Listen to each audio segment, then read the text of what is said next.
ito pa po, bakit ba natin kailangan gawin na i-neutral, i-handbrake, bitawan ng preno, then i-park kapag ang parkingan natin is downhill or uphill?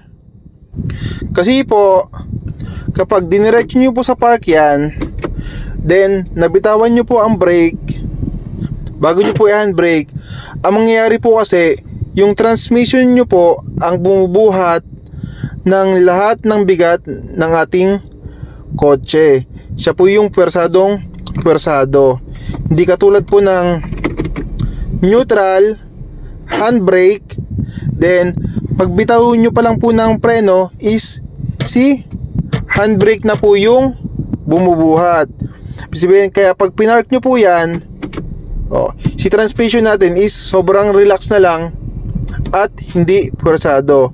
Kaya mas mabuti po palagi na kapag downhill or uphill ang parkingan nyo is neutral muna, handbrake, bitaw preno, then park.